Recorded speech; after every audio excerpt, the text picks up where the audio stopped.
football. Dalton, let's give our updated top 5 candidates for the Heisman Trophy right now. Give me your 5 to 1. Who are your top 5 candidates? Number 5, I'm going to go with a defensive guy here. I'm going to have some fun. I'm going to give you an honorable mention real quick. I want to throw out there as the second highest passing grade in the country. How about the year? Darian Mensah, the year he's having. I know Duke has lost some games in some weird fashions. Darian Mensah's been outstanding this year. I want him in there as my honorable mention, and he's got, like I mentioned in a couple weeks, big game against Virginia coming up, and Duke's not out of the ACC title race either with the win at Clemson yesterday. He's my honorable. Number 5, let's go to Texas Tech. Give me the linebacker, Jacob Rodriguez. What a game he had against Kansas State this week. 2 more forced fumbles, Max. He's got 7 on the year. He is the second highest graded defensive player in the country. A sliver now behind Reuben Bain Jr. This guy, I'm going to tell you first and foremost, he needs to win the Butkus. Yeah. He, to me, just has to. He has been so good for that Texas Tech defense. As much as we talk about David Bailey in the pass rush, and Bailey, to be honest with you, might be in a top 10 of this as well, but Jacob Rodriguez and what he's done in the big win that Texas Tech got at Kansas State, they took a few punches early, but he has just been unbelievable this year. He could finish the year as the highest graded defensive player in the country. He's number 5. Number 4, Haynes King, Georgia Tech, and I know they lost this game, but he had, over 520 yards of total offense. He was not the reason they lost this game to NC State. He did everything he possibly could have, and he's the 4th highest graded quarterback. Actually, I believe tied for the 3rd highest graded quarterback in the country right now behind Sayin and Mensah. Haynes King's been outstanding all year. I'm going with him, number 4. Number 3, I've got Fernando Mendoza. Obviously, the numbers are really good. The grades are really good. I thought he was once again solid this week against Maryland, had a bad interception early. He was solid, obviously good enough to win, and, well, good enough to win gets you 55-10 when Kurt Cignetti's coaching that Hoosier team. But I've got Mendoza 3. Still curious to see if and when they get to that Big Ten title game. Let's see it on the biggest stage there. Number 2, had the week off, but I still have Ty Simpson and all the big games he's won for Alabama. Just been outstanding all year. And number 1, to me, the way he's played this year at Ohio State, Julian Sayin, I think actually is pretty clear cut. I would take him as a Heisman right now. Yeah. He walked into this game, Max. He walked into this game with an 80% completion percentage and an 85.5% adjusted completion rate, and they went up. He played Penn State, and both those numbers went up in this game. He's just was at 91.7 passing, and that's still a darn talented defense. All right, that's that Penn State team. They're struggling offensively, and that's the reason they can't win. They can't score. They don't have a quarterback right now. But that defense is still really good with several probably high draft picks on it. He doesn't miss. I mean, he is in his redshirt freshman year on levels of accuracy with Burrow and Bo Nix and C.J. Stroud in their final seasons of college. This kid, not only would I pick him to win the Heisman, he's the best quarterback in the country. I'm in on that.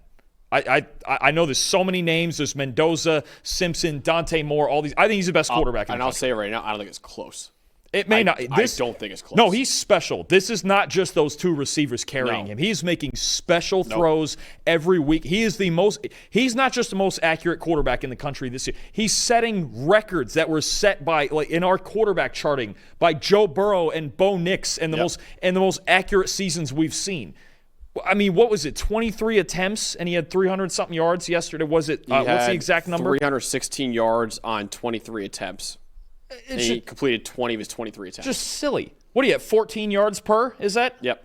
Against Penn State. 4 touchdowns, no picks. That's still a great defense, and that game was close at halftime. They didn't handle the end of the first half right, and it was close. But, I mean, I don't know. If he throws a ball like that, they're not losing. No. And he's throwing the ball like that every single week. So my top 5, I have at number 5, I do have Haynes King as well. I know the loss is brutal for Georgia Tech, but this guy had over 500 yards of offense. He's one of the 5 highest graded quarterbacks in the country. He still deserves a lot of love in this Heisman race right now for having Georgia Tech off to the start they've had. So he still stays in my top 5 even after losing to NC State this past weekend to no fault of his own. At number 4, I have a running back in Jeremiah Love from Notre Dame, who I think has all of a sudden overtaken Ahmad Hardy as the best running back in the country this year at least. Jeremiah Love, of course, was the best running back in the country going into the year, and he has played like it so far, man. Over a 90 PFF grade so far this season. He had a long long touchdown run against Boston College yesterday. Just you give that guy a sliver of space, and he's gone, man. Jeremiah Love, the best running back in college football. Right now,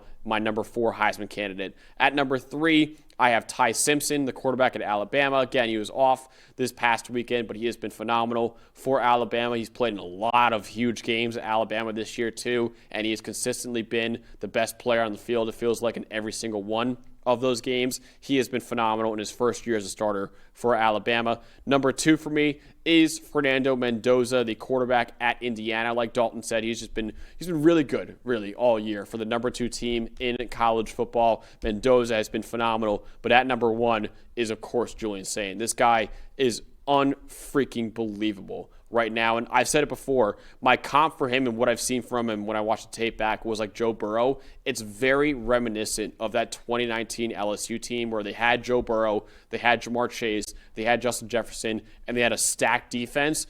Ohio State, they got Julian Sayin, they got Jeremiah Smith, they got Carnell Tate, they got a stacked defense too. But what led LSU to that national title was that their quarterback, Joe Burrow, was one of the most accurate quarterbacks in college football history. Julian Sayin could shatter all of those records that we saw at PFF with Joe Burrow. He has been unfreaking believable, and Joe Burrow did it as a redshirt senior. Julian Sayin is doing it as a redshirt freshman right now. This kid still has another year of college football after this season. What he has done this year at Dalton since week 6, Julian Sayin has a 94.4 PFF grade. Week 6 against Minnesota, 91.5 grade. Illinois, 86. Wisconsin, 91.4. Penn State, 92.2. This kid has been on fire lately, and it feels like Ohio State finally realized what they have at quarterback in Julian Sayin, and they're letting him air it out. Right now, he was throwing 60-yard handoffs yesterday against Penn State. This guy is, I don't even care what else you want to say. Simpson's been great. Mendoza's been great. Anyone else, Marcel Reed, anyone else. Julian Sayin, by far, the best quarterback in college football right now. I'm with you. I mean, it just, you mentioned Burrow, and I've mentioned a bunch of times Breeze. I think the mechanics to me and the delivery are so reminiscent of Breeze. And that's why the accuracy is so good. I mean, and it's clean every single time. And even, I even loved the play yesterday down on the goal line when they gave him the bootleg to throw into the back corner of the end zone, I believe to Max Clare. It's smooth, even on the move. It feels like you watch him and you just go, he doesn't miss. And I'll say it again, he's not being just carried by these receivers. He's just taking advantage of what he has. It is unbelievable. I mean, the deep shot to Jeremiah with double coverage, splitting the quarters in double coverage. It's not like an easy throw. It's a 55-yard dime with about 2 feet of separation into double coverage. And it, like you mentioned, he couldn't walk it to him better. This level of accuracy. So you're saying you could be quarters coverage over the top, is what you're saying? It's a theory. It's a theory. You can at least try. At least when you have Jeremiah Smith, you can do it. It's certainly a theory. You can. Oh, boy. You can. It is possible. It is at least possible, Max, that you can do it. But if you have Sayin and Jeremiah Smith, it's a little more than possible. It's probably likely you're going to do it anyway. But no, I mean, he's unreal. The other thing, I just want to point out Jeremiah Love real quick that you mentioned. Did you see on that 96-yard touchdown run? He was looking at Notre Dame's sideline. He was like looking and celebrating with his own sideline at his own 40. He got to his own 40 on a 96-yarder and started just looking over at the sideline celebrating. 60 yards to go, and he's like, no, I'm gone. We're good. And honestly, we were there for the playoff game, reminiscent of the 98-yarder he had. Yes. That broke the game wide open. When you have a home run speed like that, that's just silly. But Jeremiah Love, he's getting raging hot, and that Notre Dame offense, they just keep rolling. Kevin Chavez has a stat in the chat. I got to check it because if it is right, it's unbelievable. He said on 30-plus yard throws this year, Julian Sayin to Carnell Tate is 9 for 10 on 30-plus yard throws. That's silly. I could certainly I could take a minute later to look at that, but I'm sure. When you have a quarterback that is that accurate and a receiver that is that good in jump ball situations, it's just 9 for 10 on 30-plus yard throws that's a ridiculous number. Oh, and I'll say it again. Bo Nix before this season had our record for adjusted completion rate. Since 2015 of doing this. Sayin's breaking it right now, and he's got a significantly higher average depth of target. And he's the highest graded deep thrower in 97.5 deep passing grade. He's the highest graded deep passer in college football. No, he's special. He's not just good. He's not just the receivers, whatever you want. He's special. And I know they're the favorite to win it all this year. And I was saying to Eli before the show, Dalton, I mean, with him, Jeremiah coming back, they could three-peat. Oh, and their defense is young. Yeah, they could three-peat. They're going to lose a couple of pieces, but when was the last three-peat we had? Oh, it was a long time ago. Georgia was trying to do it a few years ago, and I remember looking it up for a stat for an article I was writing. It was a long time ago. Last three-peat. I mean, let's get to two first. Let's get to two first. We'll get to two first. Well, you look at having a quarter. You have the best quarterback in the country. In the 30s. Wow. It's been almost 100 years since Minnesota we had a was the last three-peat national champion. That's that pretty crazy. We'll get to two first. Let's get to two first. We'll get to that first. Ohio's just got to love what they got in the future now. No, I mean, this is just – no, he's special. I mean, 20 of 27 on deep balls, 20 or more yards this year. 20 out of – if you're hovering around 50%, you're great. He's 20 for 27. Yeah. Okay, that's fair. Yeah. I mean, now he's just got to beat Michigan. For anyone who's like – been kind of underwhelmed by the quarterback classes in last year's draft and even this year's draft too. I mean, 2027 with that guy coming down the pipeline. I mean, if you're New York Jets, should be losing every single game next year to get that guy. We're probably going to end up taking one this year is the problem. Well, I mean, I would take him. And you're the one who's been mocking it. You took Dante Moore the other day. I would take Dante Moore. I took Ruben Bain last time we did. If they're bad enough next year, I will take Julian Sayin, not think twice about it. I'd be like, I'll trade Dante if I need to someone else. Even though I love Dante Moore, he's a phenomenal Somebody's player. getting a special one when they get Sayin. Oh, God. Man. The race for Julian Sayin next year is going to be – and him and Jeremiah – man, that draft next year is going to be ridiculous.